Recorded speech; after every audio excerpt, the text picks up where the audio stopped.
Case Management Standard 3, at least in versions 3.0 and 3.1, is the physician consultant standard.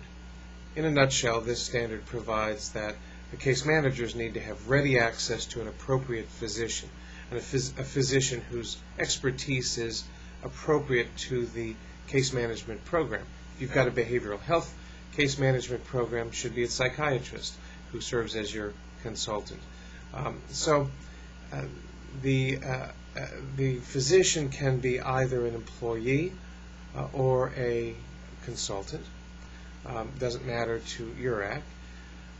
This standard is a single element standard. It's a primary element of a mandatory standard. So if you miss this standard, you can't get really any better than a conditional accreditation. Very important, but relatively easy to demonstrate. What's the evidence on desktop review to demonstrate compliance with this standard? Well, as always, it starts with the policy and procedure. You need to have a policy and procedure that describes, that essentially requires yourself to make available a physician consultant to the case managers at reasonable times, and specifies the qualifications for that consultant. Second, you need job descriptions. For employees particularly, if a job description of the case manager and the job description of the physician consultant should be included in your submission on a credit mat. You should also submit a list of physician consultants, whether they're employees or outside consultants hired for this purpose. Submit a list of the names of the consultants who serve in this capacity.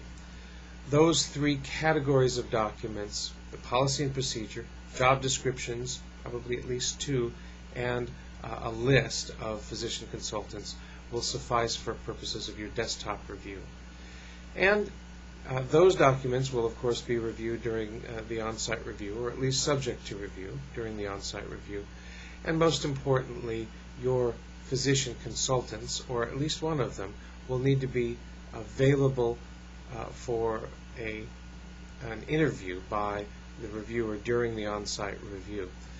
Now, of course, this can be by telephone or in person. It's up to you and up to the physician's schedule. Just make sure that this physician has a specialty appropriate to the kind of case management that you're providing to your patients.